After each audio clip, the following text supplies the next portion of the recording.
오늘은 시편 43편의 말씀을 여러분과 함께 나눕니다. 이 시편 43편의 말씀은 이전에 금요 기도회 때 우리 성도들과 함께 한번 나누었던 본문의 말씀이기도 하는데요. 오늘 우리 성도들과 함께 나누고자 원해서 오늘 말씀을 선택했습니다. 오늘 나누는 이 시편 43편의 말씀의 핵심은 삶에서 맞게 되는 고난과 시련의 문제를 다루는 믿음의 방식을 우리에게 알려줍니다. 누구나 삶에서 시련과 고난이 있는데 이런 문제 앞에서 믿음의 성도들은 어떻게 해야 하는가의 문제입니다. 환난이나 시련이 오면 믿음을 가진 사람들은 보통에 보면 두 가지 결과를 맞게 되는 것을 봅니다. 첫 번째 경우는 고난과 시련을 믿음으로 이기는 성도들입니다. 믿음으로 이 고난과 시련을 승리하는 성도들입니다. 그런데 그런 반면에 이 고난과 시련에 대응하는 일에 실패하는 성도들이 있습니다. 오히려 고난과 시련 때문에 삶이 무너지고 또 하나님에 대한 믿음도 무너지는 경우를 보게 됩니다. 다시 말해서 환난이나 시련을 통해서 하나님께 더 가까이 나아가는 사람이 있는가 하면 하나님으로부터 더 멀어지는 사람이 있기도 한다는 것입니다. 그 결과는 그의 믿음이 어떠하냐에 달려있다고 말할 수 있습니다. 순전한 기독교라는 책에서 C.S. 루이스는 이 고난의 문제에 대해서 이렇게 말했습니다. 하나님은 우리가 감정적으로 그분을 느낄 수 없을 때에도 우리가 그분을 선택하는지를 보신다. 우리가 감정적으로 그분을 느낄 수 없을 때라고 하는 말은 바로 이런 고난과 시련의 상황을 의미합니다. 고난과 시련으로 인해서 우리의 마음이 무너진 상황입니다. 루이스는 바로 그때 하나님은 우리가 하나님을 선택하는지 보고자 하신다 말을 합니다. 하나님께 있어서 고난과 시련의 문제가 어떤 의미를 갖는지를 알게 하는 말씀입니다. 고난과 시련 가운데 우리의 감정이 무너질 때 그때도 우리의 믿음이 하나님을 선택하는가 하나님께서는 보고자 하신다는 거예요. 고난과 시련이 하나님을 향한 우리의 믿음의 진실성을 드러낸다는 말이기도 합니다. 믿음의 관점에서 보면 우리가 당하는 고난과 시련은 우리의 인생을 향한 하나님의 섭리라고 말할 수 있습니다. 하나님은 고난과 시련을 통해서 우리의 믿음을 점검하게 하시기도 하시고 때로는 우리의 잘못된 인생의 방향을 수정하도록 만드시기도 하시기 때문입니다. 이런 고난과 관련된 영적인 인사이트를 보여주는 이야기가 이 존 버년의 철로 역정에 잘 소개되어 있습니다. 존 버년의 철로 역정에 보면 이 절망의 거인과 의심의 성에 대한 이야기가 소개되어 있습니다. 철로 역정의 주인공 크리스찬과 그의 동행자 희망은 순례를 가던 중에 길이 험해지자 더 편해 보이는 옆길 바이패스 초원으로 들어가게 됩니다. 이 선택은 겉보기에는 합리적인 것 같아 보였습니다. 왜냐하면 편하고 좋고 빠르게 보였기 때문입니다.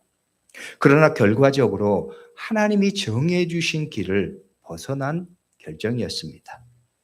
결국 그들은 길을 잃고 밤이 되자 한 들판에 머물게 됩니다.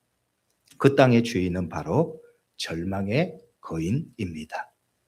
이윽고 두 사람은 이 절망의 거인에 붙잡혀서 의심의 성에 갇히게 됩니다. 이 성은 이름 그대로 그들의 믿음을 흔드는 공간입니다. 절망이라고 하는 거인은 그들을 반복해서 때리고 이렇게 말합니다. 너희는 여기서 절대 나갈 수 없다. 차라리 죽는 게 낫다. 심지어 자살을 권유하기도 합니다. 계속된 절망의 거인의 이 물리적인 그리고 심리적인 공격에 결국 크리스찬은 완전히 무너지고 맙니다. 그는 이렇게 절망의 말을 내뱉습니다.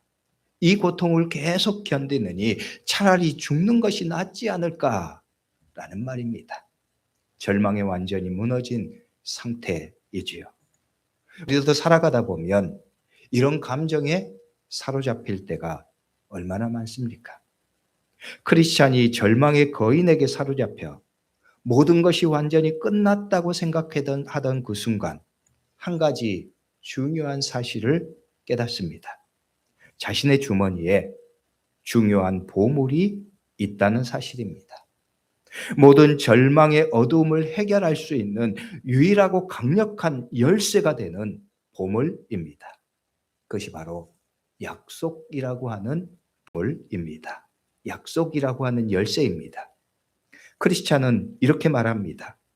내 주머니에 약속이라고 하는 열쇠가 있었구나 라는 고백이에요. 깨달은 것이죠. 그리고 그 약속을 붙들게 되는 신앙의 의미를 의미합니다. 약속이라고 하는 열쇠는 하나님의 말씀, 성경의 약속입니다. 그는 그 열쇠로 그를 가두어 두었던 의심의 성의 문을 열고 그 성을 탈출합니다. 절망이라는 거인의 손에서 벗어납니다. 이 이야기는 인간이 겪는 낙심과 불안에 대한 중요한 가르침을 우리에게 줍니다. 고난으로 인해서 겪는 낙심과 불안, 절망과 좌절은 결국 마음의 문제라는 거예요. 믿음의 문제라는 사실입니다. 믿음을 통해서 얻게 되는 하나님의 말씀, 하나님의 약속은 절망의 성에서 탈출할 수 있는 가장 강력한 영적인 무기라는 사실입니다. 그리고 하나님은 이 강력한 무기를 이미 우리에게 주셨다는 사실입니다. 크리스찬의 주머니에 이미 있었던 것처럼 말입니다. 다만 그것을 미처 깨닫지 못했을 따름입니다. 그래서 우리가 삶에서 당하는 고난과 시련, 또 이로 인해서 겪게 되는 낙심과 좌절에 대해서 우리의 마음의 상태, 우리의 믿음의 상태가 중요하다고 할 수 있습니다. 오늘 시편의 말씀은 바로 이런 영적인 원리를 우리에게 교훈합니다. 말씀합니다. 마치 철로 역정의 주인공처럼 크리스찬이 미처 깨닫지 못했던 자신의 주머니에 있던 하나님의 약속이라고 하는 영적인 무기를 깨닫게 되는 것처럼 말이죠.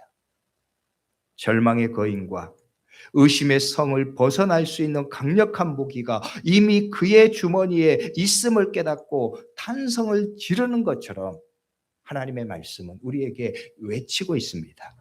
하나님의 약속, 하나님의 말씀을 깨닫도록 말입니다. 이것이 오늘 시편의 고백이라고 할 수 있습니다. 그래서 오늘 이 시편의 말씀을 나누면서 이 말씀의 제목이 낙심과 불안을 이기는 힘입니다. 이 제목은 오늘 말씀 5절의 마지막 고백에 따른 것입니다.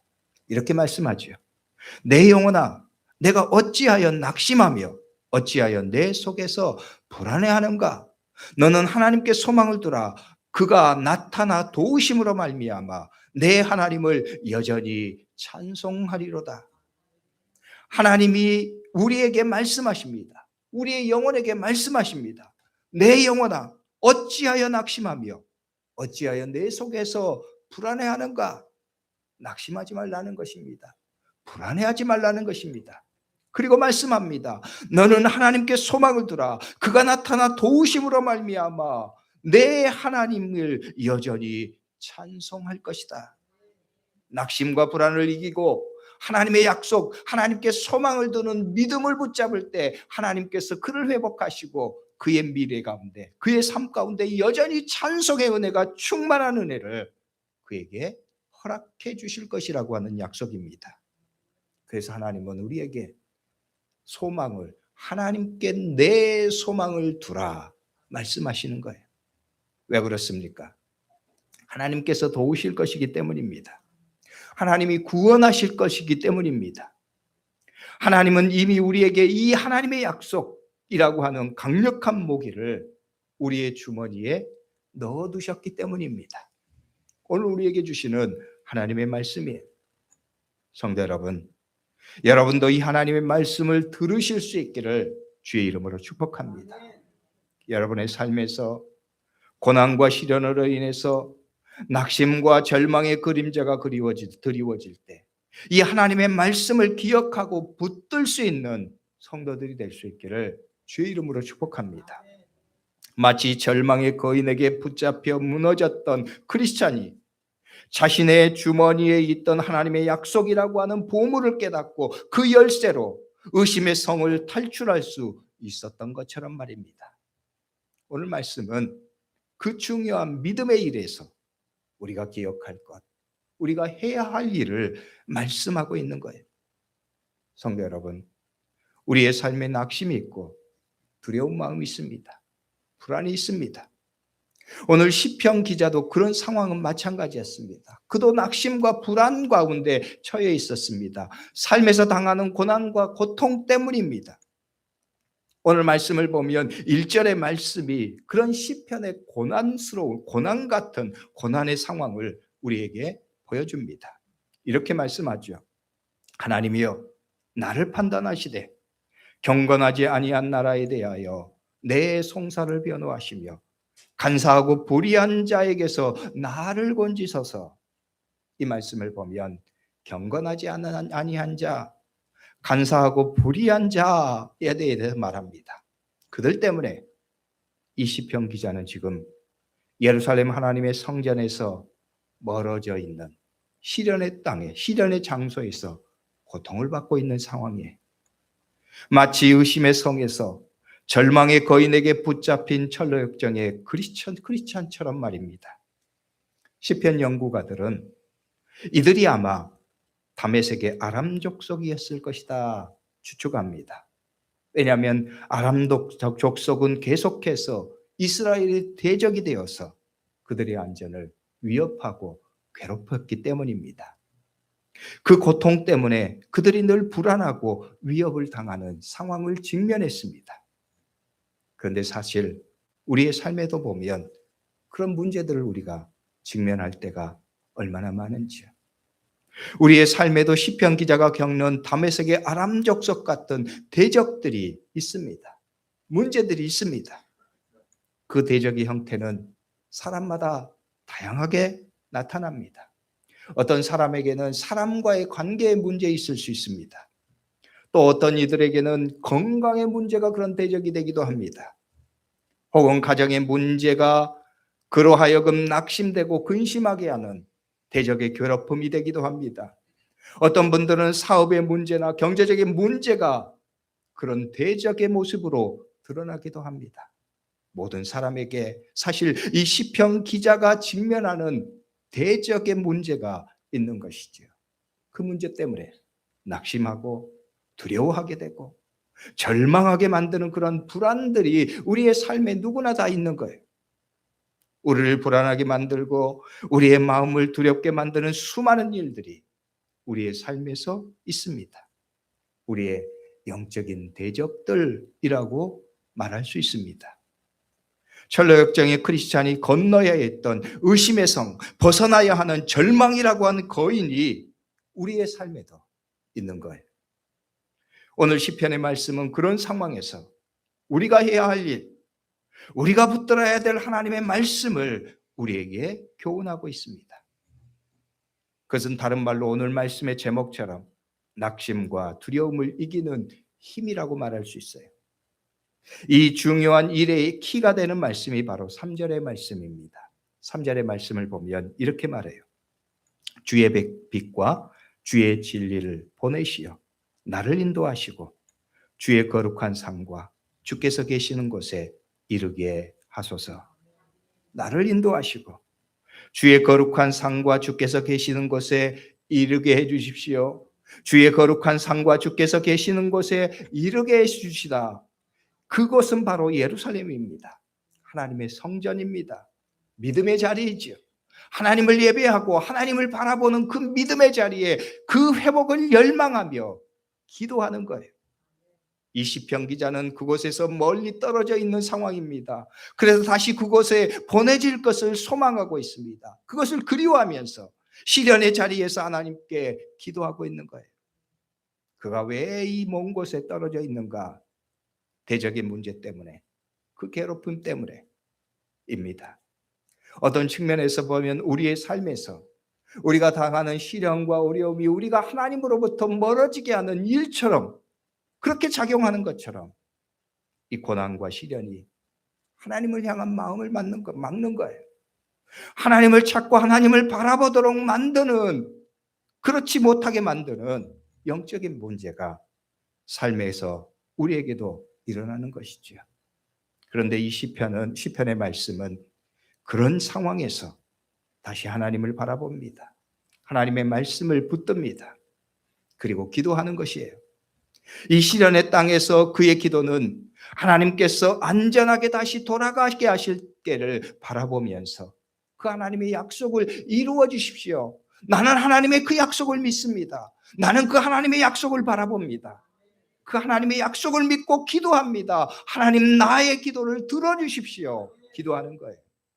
그리고 그 약속을 바라보며 그것이 자신의 미래가 될 것을 확신하면서 오늘을 다시 믿음으로 굳건하게 결단하는 거예요. 오늘 4절의 말씀을 보면 이렇게 말씀해요. 그런즉, 이 4절의 말씀을 보면 그런즉 내가 하나님의 제단에 나아가 나의 기쁨에 하나님께 이르리니 하나님이여, 나의 하나님이여, 내가 수금으로 주를 찬양하리다 고백합니다. 그런즉이라고 하는 고백은 그 믿음의 확신을 드러내는 거예요. 하나님께서 나의 기도를 들으실 것입니다. 하나님은 그런 하나님이십니다. 하나님은 그 약속을 신실하게 지키시는 하나님이십니다. 나는 그 하나님을 믿습니다. 그러하기에 하나님의 약속을 붙들고 내가 기도합니다. 하나님이 내 삶 가운데 그 약속을 성취하셔서 그 약속을 이루셔서 내가 다시 하나님을 찬양하고 예배할 수 있는 예루살렘 성전에서 그 예배의 자리에 기쁨과 감사로 다시 서게 하실 것을 나는 바라봅니다. 그 믿음의 비전을 가지고 오늘을 다시금 결단하면서 나아갑니다. 기도하는 거예요. 오늘 우리의 삶도 그러해야 된다는 거죠. 그런즉 내가 하나님의 제단에 나아가 나의 큰 기쁨에 하나님께 이르리니 하나님이여, 나의 하나님이여, 내가 수금으로 주를 찬양하리이다. 믿음의 비전으로 사는 거예요. 하나님의 약속을 붙들고 살아가는 것이죠. 마치 철로역정의 크리스찬이 자기 주머니에 이미 하나님께서 넣어놓으신 하나님의 약속이라고 하는 열쇠를 깨닫고 그 열쇠를 가지고 의문의 성호의 문을 열고 절망의 거인을 탈출하는 것과 같은 것입니다. 그 믿음의 소망이 다시 살아나기에, 그 믿음의 비전이 다시 그려지기에 그는 실망하지 않고 오늘 이 땅에서 하나님을 바라보고 살 것을 결단하는 거예요. 그 믿음의 고백이 5절의 말씀이에요. 우리 함께 다 같이 이 말씀 다시 읽으시죠. 내 영혼아, 내가 어찌하여 낙심하며 어찌하여 내 속에서 불안해하는가? 너는 하나님께 소망을 두라. 그가 나타나 도우심으로 말미암아 내 하나님을 여전히 찬송하리로다. 내 하나님을 여전히 찬송하리로다. 믿음으로 사는 사람들에게, 하나님의 약속을 붙들고 사는 사람들에게, 하나님께 소망을 두고 살아가는 사람들에게는 소망의 미래가 있다는 것이에요. 기쁨의 미래가 있다는 것입니다. 그의 미래는 소망 가운데 가득 차 있다는 것이에요. 왜냐하면 하나님의 회복이 있기 때문입니다. 하나님의 능력이 있기 때문입니다. 하나님의 은혜가 그 백성 가운데 있기 때문입니다. 그래서 말하는 거예요. 내 영혼아, 내가 어찌하여 낙심하며 어찌하여 내 속에서 불안해하는가? 성도 여러분, 우리들도 시편 기자처럼 원치 않은 절망의 자리, 혹은 삶의 시련과 문제 때문에 우리를 낙심하게 만들고 두려워하게 하는 삶의 상황에 직면할 때 있습니다. 그것이 우리를 절망하게 하고 그것이 우리를 낙심하게 할 때가 있습니다. 우리의 마음을 슬프게 합니다.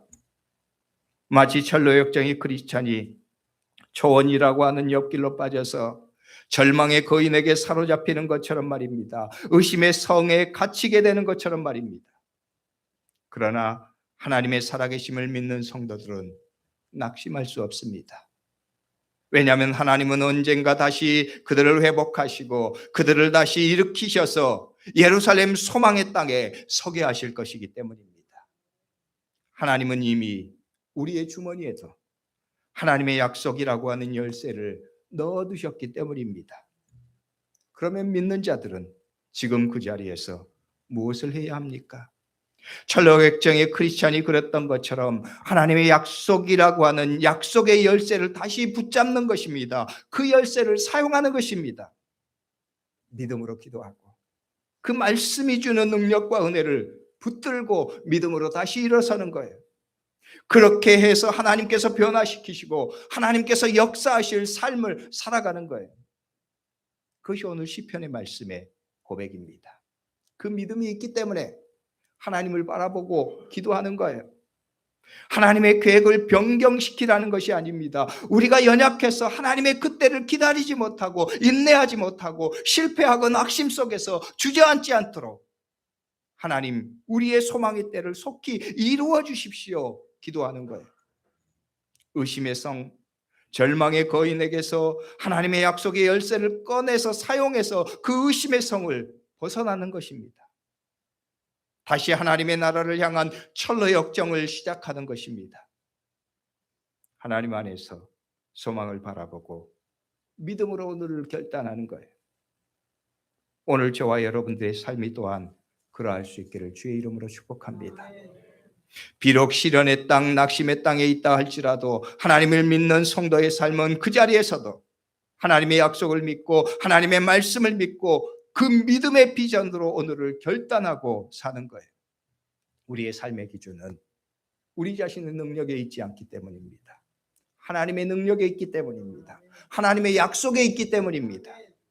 오스왈드 챔버스는 이렇게 이야기했어요. 우리를 지키는 것은 우리의 신뢰가 아니라 우리가 지키실 것이라고 믿는 하나님이시다. 우리를 지키는 것은 우리의 신뢰가 아니다. 인간의 의지가 아니라는 거예요. 인간의 감정, 인간의 생각이 우리를 지키는 게 아니라는 거예요. 우리를 지키시는 것은 우리가 지키실 것이라고 확신하는 약속하셨던 그 하나님에 대한 신뢰예요. 하나님이 우리를 지키신다는 거예요. 그래서 우리는 하나님께 소망을 두고 살아가는 거죠.